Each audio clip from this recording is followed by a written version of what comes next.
Lowe's knows Sundays are for football. So tackle your home improvement projects by Saturday and earn your Sunday with great deals on LG and Bosch appliances, select Bounty and Swiffer cleaning products, and more. Then once your to-do list is done, get ready to kick back, relax, and enjoy the game. Shop in-store or online now and earn your Sunday with help from Lowe's, official partner of the NFL. Wasabi is purpose-built to free your business from skyrocketing storage costs and fees. Wasabi is the go-to provider for professional and collegiate sports teams around the world. Check out Wasabi's AI-enabled intelligent media storage, Wasabi Air, to the industry's only cloud storage service with triple protection against cyber criminals. Wasabi, driving innovation in data storage for up to 80% less than market competition. Try for free at wasabi.com. Wasabi Hot Cloud Storage, proud partner of the iHeart Podcast Network. He's dribbling the ball with everything on the line. He's driving down the pitch. He's facing price hikes and cuts past him. Carrier Contracts tries to block him. Oh, he leaves him in the dust. He's at the edge of the box. He cuts past the nonstop group chat trash talk. He clears on goal. He shoots. Goal! Unlimited data for $25 a month forever!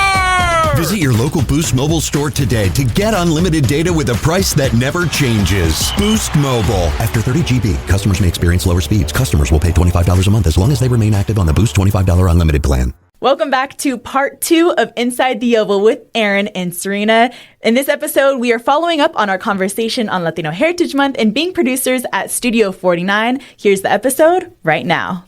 So, yeah, you guys recognize some of the awards that you've been able to win and some of the achievements that you've had throughout this past off season. Any notes there? Any high level, really something you're proud of from those, Emmy award winning pieces? Yeah, what moments really stand out? Like, after looking at all of your accomplishments, which one are you like, I am just so proud of this one? You know, I'm proud of all of them, to be honest. I know that's not a cool answer, but I really am, because it's such a hard, long process, just from budgeting to planning to creating the team to executing, and then finally the editing and the social aspect of it as well. But I'm really proud that we've been able to include people from our community, people from San Jose, San Francisco, Gilroy, Watsonville, who are just diehard 49er fans and maybe would have never have had the spotlight shine on them if it wasn't for people like us and what the San Francisco 49ers in general are trying to do. So for me, the proudest thing about our campaigns is how I'm able to put all these people from the community together and make something really special that matters to all of us. Yeah, and in that light as well, like for me, I think it was our first Emmy that we went. It was a campaign. I think it was either our Latino Heritage Month or our playoff. Jesus? Oh, I don't know. That was okay. So it was second year then, but so when we were planning to do this video, I asked Sarina, like, is there any way I could bring like some Honduran artists into this? And like I said, I never thought that I would be bringing people from my country to just make a song or just be in some way represented in this video. And so we did not end up winning that Emmy, but I will always remember, because Sarina edited that video and she took home one, but they played that clip and it was their song, and these are people that I personally know. And just to see, like, hear that and see that in a crowd of people, it was like super special. And not only then, but also they played it in the big boards of our stadium. And so having like so many people hear, the voices of people I know is like very, very special. And I'll always remember that. That is so sweet. And I feel like we always talk about the passion that we want to tap into with our jobs that always impacts the faithful, our fan base. And right now we are celebrating Latino Heritage Month. And so all of the content that we've put out throughout the entire month so far has really tapped into that passion that we all harness in our jobs. I want to know what came behind the campaign this year for Latino Heritage Month. How did you come up with the vision and the creatives to start putting together such intentional projects this month? Yeah, so I think Sarina had mentioned it, but Jesus is such a big part of our group.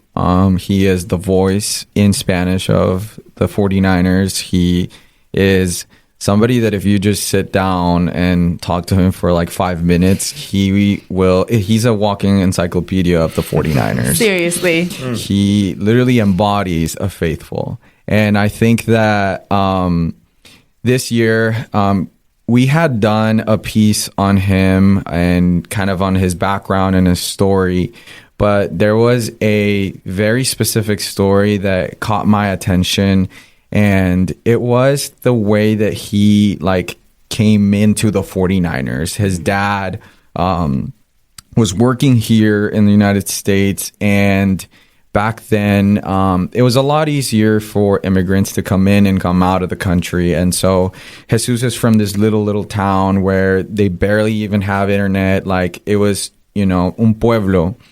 And his dad came back with a Niners little jacket. And there's this one photo of Jesus, like tiny Jesus, wearing this jacket. And in his documentary that Sarina did on him, like he talks about how that jacket, like he fell in love with that jacket, and even if it was really hot, he would not take it off. And it was just so crazy to me to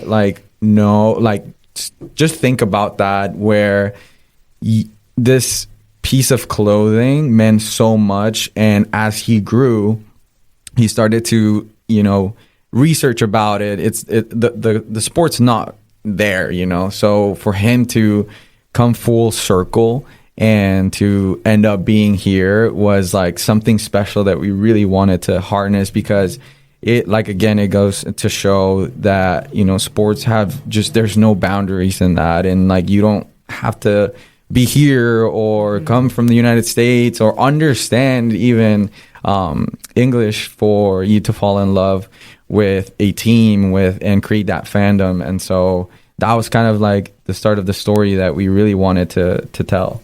100%. And with that, and you kind of mentioned it a little bit, but just the fact that almost regardless if you're Latino or not, but there's so many people that can resonate with their grandpa or their dad, maybe it's their mom, grandma, that gave them an article of clothing from their favorite football team, sports team, and then just rocking it as a kid and being like this, okay, I'm part of that too.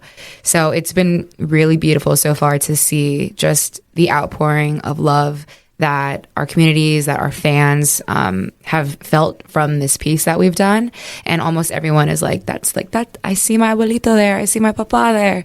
And it's like, that's exactly what we were trying to showcase, that being a 49er fan goes beyond all borders, honestly. And just rocking that red and gold is something that's timeless. Yeah, that's what I love most about a lot of the content that comes out during the Heritage Months, is that you feel so seen and you feel so heard when you watch it. And like you said, Sarina, it's like, wow, that's exactly what I experienced growing up. And the Niners captured that so gracefully and so beautifully. And it just makes your heart so warm. Now, walk us through, for those who maybe haven't seen it yet, because it's all over our social pages right now, but give us a little breakdown about the storyboard and what went into the storytelling of this month's piece. Yeah, so each year we try to challenge each other of okay, what are we going to do this year? The year before, we try in March and April to think about this, because we just know it's a beast. Yes. Yeah, it takes a lot of planning. And the year before, we had done some stuff with charros. We were out in Napa in a whole ranch. And this year, we really wanted to do a short film. We really wanted to tell a story in a more a little bit slower, something not hype, but something that you could really relate to. And it took a lot of planning, from the beginning conversations of, hey, what should we do? Where do we want to go with this? It starts there. And then it goes into storyboarding and just kind of having a theme and something visual that we could start putting together. And so me and Sarina would build these mood boards, and we would start there. And, there would be elements where she would bring in, and this is kind of what I'm imagining. And then I would bring some elements, and it would start there. After that, we start to build a pitch deck, because all of these productions require a budget, require a lot of little logistical things that it's sometimes hard for other people to understand and know. Like, you have to think about the smallest details. And especially this time that we wanted to do a short film, it required a lot more. There, like, a different type of crew and just all the the look that we were going for in general. Like, I wanted the camera and the lenses to look a certain way. We were like, how much does that cost? Can I fit it in the budget? You know? And then it's also like, how far can we stretch the budget as well? Also, like, besides just the main hero piece, but it's like, what if I want to do a secondary set with our players? Blah blah blah blah. So it really takes a lot of time and energy to come up with not only the concept, but also how much is this going to actually cost us. It comes down to a science. Yeah, it's very technical, the planning of things. And I think that one of the main things that helped us this year was bringing in Rocky. She was our AD, which the assistant director essentially takes care of a lot of the logistics. This means like getting invoices, getting in contact with legal, because you're going to bring camera equipment from other places, and insurances, and also like rental houses. You got to do schedule for your crew. You got to give them a lunch. You got to, for talent, food budget. Yeah. So there's so much that goes just into that. And but we did it by ourselves for the past couple years. So it's just like having an assistant director is absolutely key. And like, Rocky was someone who we literally could not have done this without her. Yeah, and because of that, it allowed us to focus more on the blocking of a scene. How are we going to accomplish X, Y, and Z? And it just allowed us to have more time in the creative side than, doing all of the logistics. So we spent, more than 10 hours one day just in one little office, trying to get every single thing down before the shoot, because our timeline got cut very short, and we just had to shoot and we had to do it. The budget was approved. Training camp started the next week. So it was like, this is our only free weekend. So we literally did all of that in 4 days, 5 days. Yeah. That's 3 days of preparing, 3 days of finding talent, musicians, putting together the actual, the camera team itself, and trying to see, like, even from our own team, who would be great where and how could they even explode the content in their own unique ways. So yeah, and 4 or 5 days that took. Another big part of it too was that when we started to think about this, we were talking about Sinners. Like, Sarina was like, what if we inspired. do? Yeah, she was like, what if we do a scene like that of music and different genres and this and that? And so we ended up having to go to a composer that could do this one themed song in multiple genres. And so, like, that's also a huge, like, a whole other part of us having to, sit down and, like, explain this. He had to write all the music, and then Sarina went and found a band that was able to do 3 genres. Wow. And how do you just find a band like that? Shout out Instagram. We're in the Bay Area, so. Yes, we're in the Bay. I was like, I gotta find somebody. Someone. So it took a lot, like, and then, again, just doing logistics with them of, like, some of these genres don't have the same instruments. And so for them to just kind of tweak everything, and like, it took a lot. I also wanted to challenge myself too. Like, as a Mexicana, I know that I do tend to go towards Mexican culture a lot, especially in our campaigns. So I really wanted to highlight a band that wasn't that. Obviously, I appreciate all the mariachi bands out there. But Sonora San Jose is a cumbia band specifically, and there's 9 of them. And we were also able to work with our game day team and even have them, like, as our halftime performance.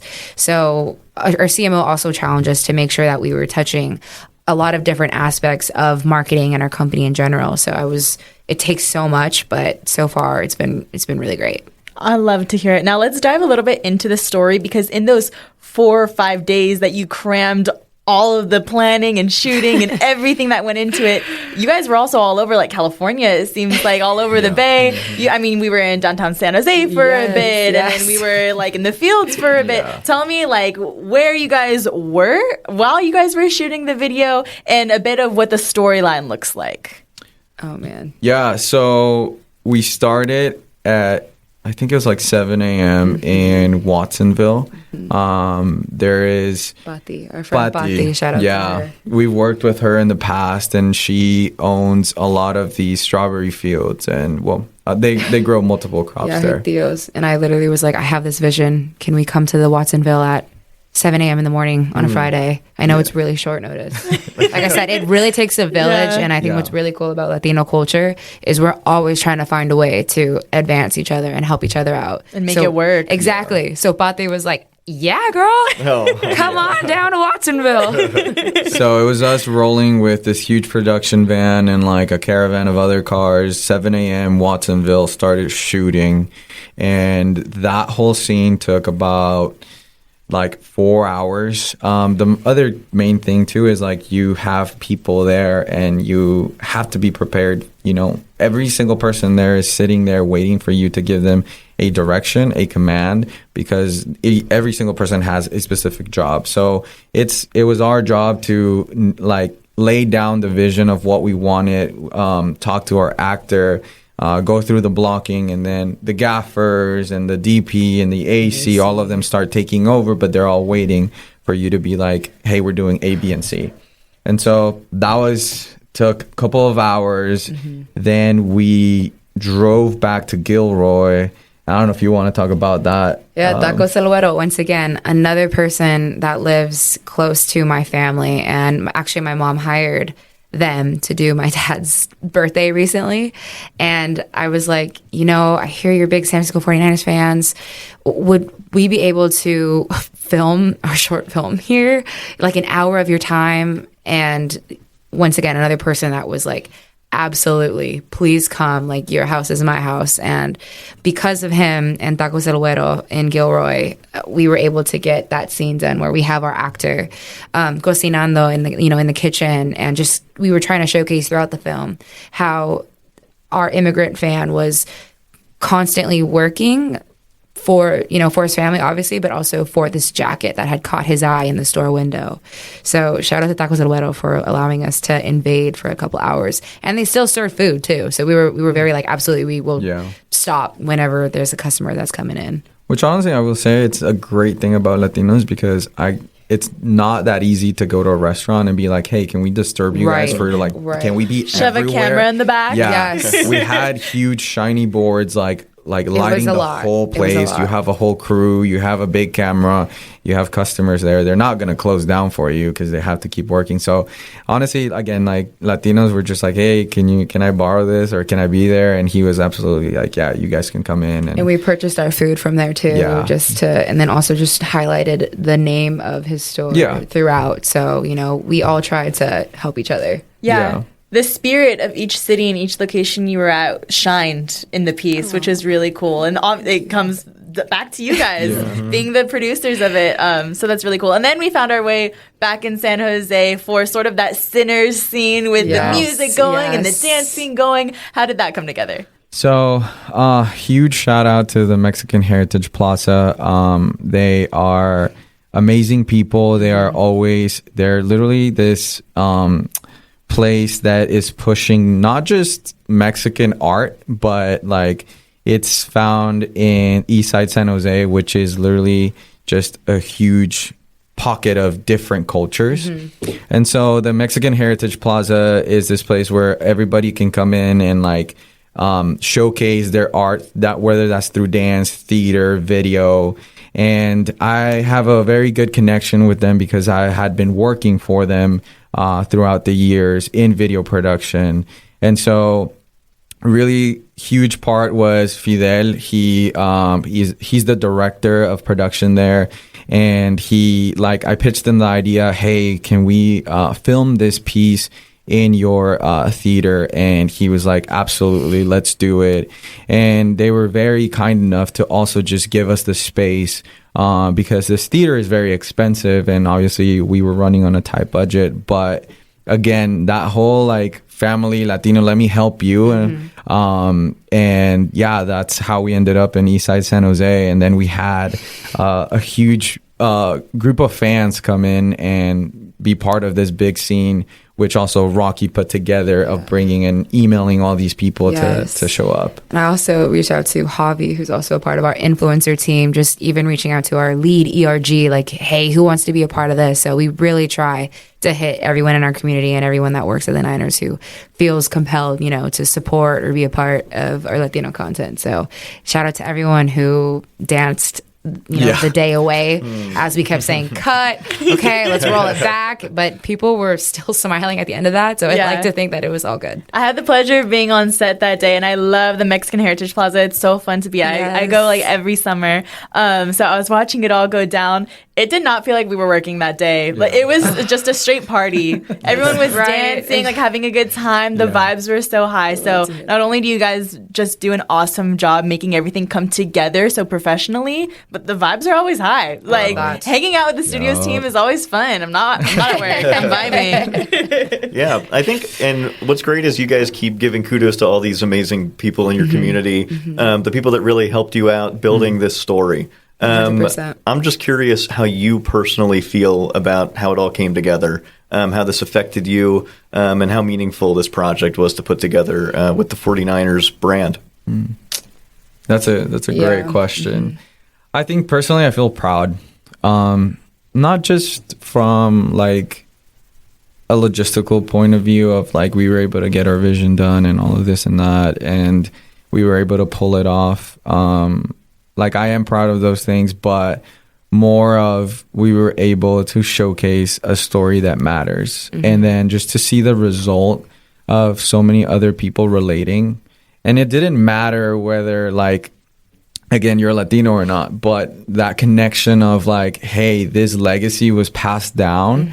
And honestly, I think that that's what I'm really proud of, that we were able to just connect everybody in this one little moment through something that is super relatable no matter where you come from. I ditto exactly what Aaron says. At the end of the day, we're all huge lovers and fans of the San Francisco 49ers.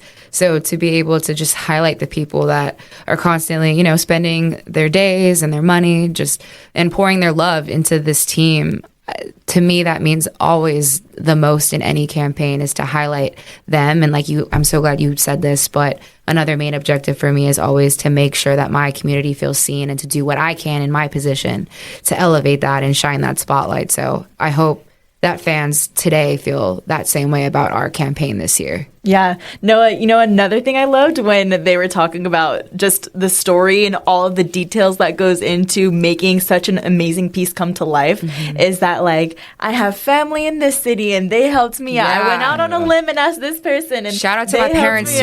They let us film in their house. Like, they literally had to leave the house. And on Saturday? No, Friday. That was Friday. So technically they were working. And then they came home. And my mom was like, you said a couple people were going to be in the home.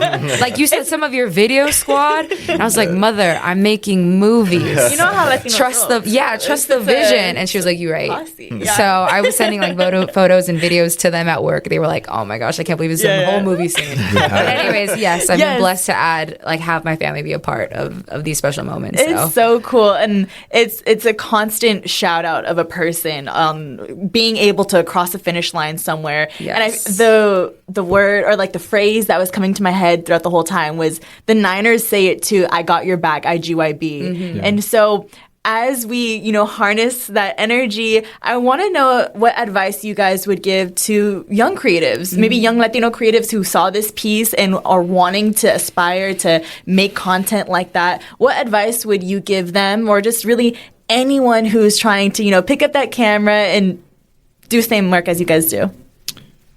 I think that for me is, I strongly believe in like, you need to be ready for that one moment. If you're always searching for, that one opportunity, it might come. And sometimes we get caught on the loop of like, oh, but I need work experience, or I need to do this. If I can't have the job if I don't have the experience, but how do I get the experience without the job? And I think that at least in our industry and the stuff that we do, you need to create opportunities for yourself. You need to create experience for yourself. And that goes along into like perfecting your craft.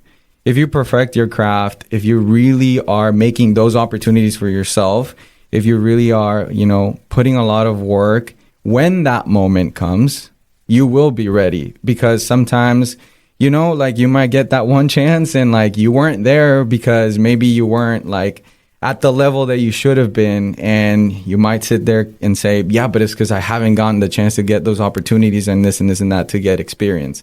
But I truly believe that with what we can do, you can find somebody and tell their story and put that into practice. And then you're building yourself experience so that when that one moment comes that somebody just decided to give you one chance, you're ready. That like you're going to grab and you're going to run with it. And so I would just encourage people that really want to do it to go do it. Like, and not just, wait for somebody to give you that chance, but give it to yourself. Because like nobody else, like it's very rare for people to like want to just put an eye on you and be like, yeah, like we'll bring them without experience or like not knowing what they're doing. So yeah, just creating that moment for yourself and really like putting yourself out there, because that is what is going to give you that one chance. Yeah, Aaron, that's a big mindset shift too. It's like rather than focusing on what we don't have, maybe we don't have the job, we don't have the experience, like what do we have? Yeah. We got a camera and we got a day ahead of us. Like, let's go do it. I've always said, the best camera is the one that's in your hand, just even if it's just an iPhone, a GoPro, similar to what Aaron is saying, go out and film something that is inspiring to you, that motivates you, whether it's high school football, maybe it's the barbershop down the street, or maybe it's just your family. To me, now that I'm in this position that I am, it doesn't matter where you're from, but I've always will look at your work ethic. I'll always look at how you present yourself.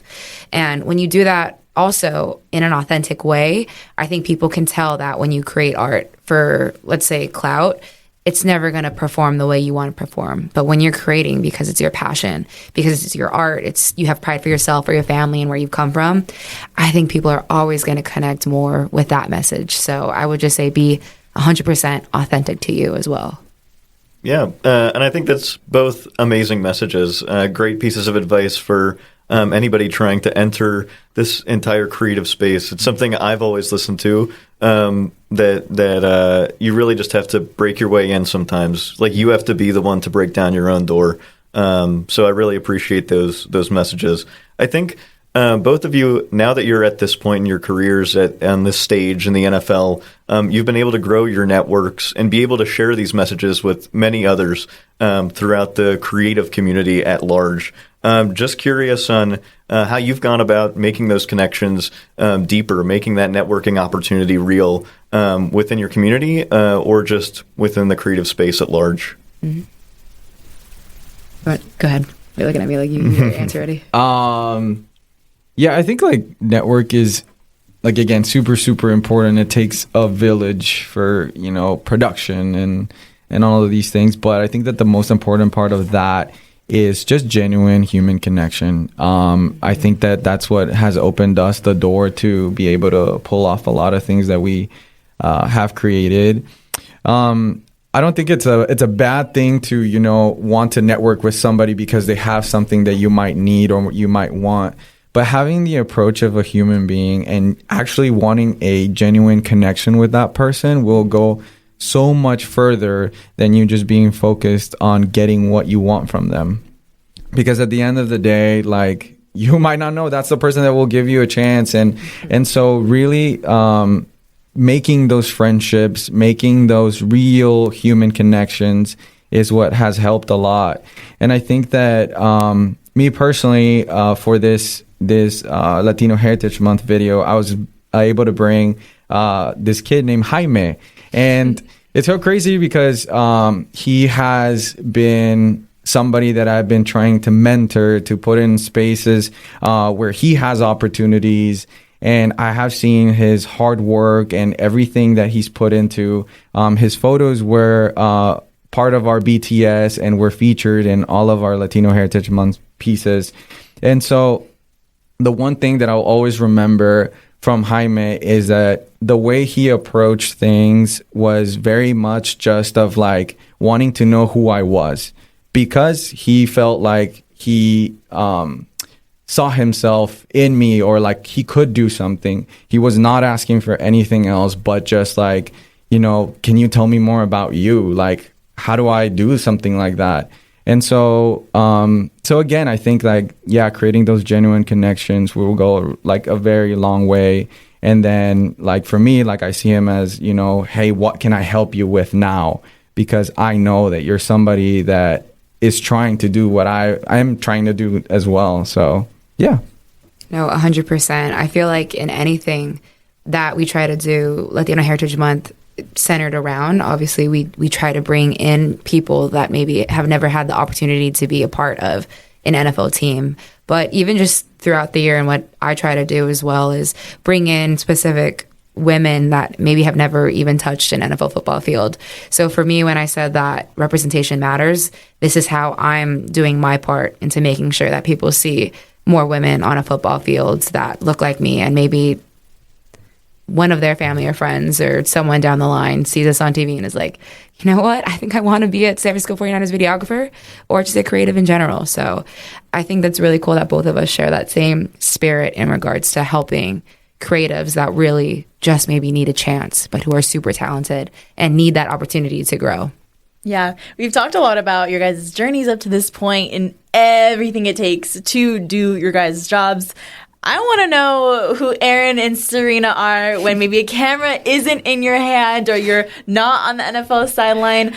Tell me about who you are outside of this job and what some of your passions are, you know, that aren't film, which is the biggest one, I'm sure. Mm-hmm. Oof. This is a hard question for... I can understand knowing that when you're working in the NFL, it's 7 days a week, 24/7, you're constantly doing it. But what are some things that, you know, make your eyes shimmer a little bit more that maybe isn't football? Just to get to know you guys a little bit more off the field. This honestly isn't even like about the NFL too, though. You're talking to like very just creatives in general, where we kind of just see the worlds in regards to like our art and our aspect. So like for me, there's always a camera in Yes. But I genuinely also love films. I love going to the movies. I love to read. I love the arts that way. But when I do have that time, I really try my hardest, though, to spend it with my loved ones and my family, because that's how much they mean to me. And I know that I'm so very blessed and lucky that they live in the Bay Area as well. So if I'm alone, I'm probably working. And if I'm not alone, I'm probably with them hanging out, doing something fun. Yeah. I love cars. Yeah, so I like to go see cars. I like to drive my car too. And honestly, the main thing of that is I get to share too, like some time with my wife and both of my dogs, and just get some downtime. And like that honestly is super fulfilling for me, because if not I'm working or I'm thinking about doing this, and it always involves a camera. It always involves like some sort of production or editing, or, you know, so I would say like that moment away from work, just, you know, I enjoy doing that a lot. No, you understand also like how valuable the time away from creating pours back into creation. Yes. I want to know like how valuable those off moments are for you guys. Yeah. Honestly, super important. Yeah. Go ahead, my bad. For me, it's you need those. Like you really, really need those, because you will get burnt out and then you're not yourself. And so like they are very important to just kind of recharge, you know, and get away so that your brain can start thinking again. Yeah. So, yeah. I definitely think that's something that I need to do to be a little bit better about, is stepping away and just being. Because I know, like, even sometimes I think a lot of people can relate where we're just sitting. Maybe we get one moment and then it's like, oh man, I want to be productive. I need to be doing this. I know there's a list in the back of my head that I need to go through. But truly though, as a creative, you need that time and that space to just be with you and your thoughts. And that's honestly going to help the art that you create next to be that much more impactful because you decided to take care of you. Yeah, I think creative burnout is a real thing. Yes. And I think being very mindful about how you spend your time. Yep. During the NFL season, it's very hard. It's a 7-day-a-week type venture. But finding those times on a Saturday before a Sunday game day to do all of your activities, to spend time with your family, to drive a car, perhaps, is extremely beneficial. I know I've taken up so many hobbies at this point. I do running, I do cycling, I golf with Sarina from time to time. Volleyball. I think doing all these things just for my own mental sake is the most important thing for sure. But yeah, those are some great activities you guys have taken up for sure. I play soccer, running, and so I really like physical activities. So anything like that, and my friends are like trying to be better at, like in that aspect of their lives. I'm like, let's do it. I did boxing last week, got my butt whooped, but it just felt good to do something different. One thing though with creative like burnout that I have found that it might not be the best thing to do, but it's somehow gotten me through it, is like teaching myself something new within what I am like within what I'm creating. Mm-hmm. So for example, like if I'm like repeating the same thing, if I have the same process of things and the same formula always, that's how I get burnt out because I just get bored of it. But learning like something new, whether that's, creating a new asset, whether that's a new technique, whether that's a completely different way of editing now, it has gotten me through those burnouts. And then I feel fueled to like, create something, but it does create more work. But yeah, I think that it's helped me a lot. Yeah, I definitely understand that. Like I've tried to recommend it to our design team here at the Niners always. It's like a yes and mentality. Mm-hmm. It's a cyclical thing. The NFL is the same thing every year. We have an off season, we have the draft. You go back into the season with preseason, and then you're playing football again. And it's very easy to get caught in that cycle. It's kind of like an improv technique. It's like, okay, like we do this every year, and how do we plus it up? Yeah. And I think those are great ways of thinking of avoiding that burnout for sure. To get into our usually and typical last question here on Inside the Oval, it's an age-old question. We were talking about it a little bit before we went on air about what this really means, but we always ask our guests, what are the other duties as assigned? It's a typical thing on a qualifications list when you apply to a job. What are you willing to do for your job, basically? Sometimes it's like lift 25 pounds, and you're like, what does that mean? That's a little weird.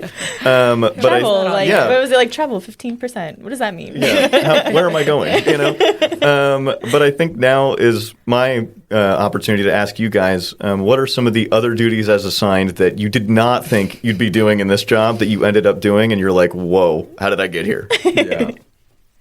So for me, when I got the job, I know for sure it wasn't on my description, but took a 16-hour flight to Dubai, woke up on a random Tuesday, and was in the sand dunes with sourdough Sam, riding a sand buggy. And yeah, I was like, what is my life right now? But it was cool. It was a cool experience. But yeah, I never thought that would have happened. And we were only in Dubai for 48 hours. So it was a nonstop trip. Crazy. When I initially started, right, and I'm just a fellow associate producer at the time, I would say I never thought that I would fly to LA and DP a music video with Sweetie and Pilo and then fly right back home for a playoff video campaign. That was insane. And then I'll also say this too. Taking off our mics off our players' pads after a game. Yeah, I did not think I guess I didn't realize what's that experience like, Sarina? Oh, yeah. That's, our guys work really hard, is all I can say. You definitely have to wash your hands afterwards. Yeah. Yes. You really want to throw I did not know up. that was a part of the experience. That's so funny. I know, like, it's funny when you working in football, you do have to get your hands dirty. Like, even like we were just in the locker room after practice today, and I'm chopping it up with the equipment guys, and they're in like full gloves because they're dealing with player laundry, and it's like constant. You don't think Sweat, of blood, and tears. You don't think of these things because when you're watching as a fan on TV, it's so shiny and glamorous. But being on set or being on the practice field, really being literally in the trenches, you get to feel it and see it all. And so it's really fun because that just goes back into your passion in your work and knowing that you're a part of this team. It's all one body. So, Sarina and Aaron, thank you so much for joining Noah and I today to talk about your careers, your passions, who you are as people, and Latino Heritage Month this year. It's been such a fun time getting to know you guys better and getting to know your work better. I truly appreciate sharing your time with us today. Thanks, guys, for having us. Yeah, thank you for having us. All right, Faithful, thank you so much for following Inside the Oval on SiriusXM, YouTube, and all your favorite podcast platforms. Be sure to subscribe so you do not miss an episode, and we'll see you next time. This is Jacob Goldstein from What's Your Problem? When you think about discovering small brands, what store pops into your mind? Well, it should be Walmart. Seriously. Walmart has thousands of small brands, and they're all in one place. Just go online or in store, discover, and shop. It could not be easier. Every one of these brands has a real story and real people behind it. They're true American success stories, and you can find them all at Walmart. Discover thousands of small brands at walmart.com today. The official language of football is trash talk, late-night group chats, memes, and unbelievable highlight clips. That's why Boost Mobile brings you our new global connection plan, the first plan ever made for WhatsApp. Get unlimited data, talk and text, international roaming, and calls to over 100 countries for just $40 a month. $40 price includes $5 a month auto pay discount. After 40 gigabytes of premium high-speed data, speeds will be lowered. Coverage not available everywhere. Visit store or boostmobile.com for details. Brought to you by Capital One. As a founding partner of iHeart Women's Sports, Capital One is here to bring you closer to the athletes and teams you care about. And with checking accounts that have no fees or minimums, Capital One is here to handle your banking needs too. Just ask the Capital One bank guy. It's pretty much all he talks about, in a good way. Capital One. What's in your wallet? Terms apply. See CapitalOne.com/bank for details. Capital One NA, member FDIC.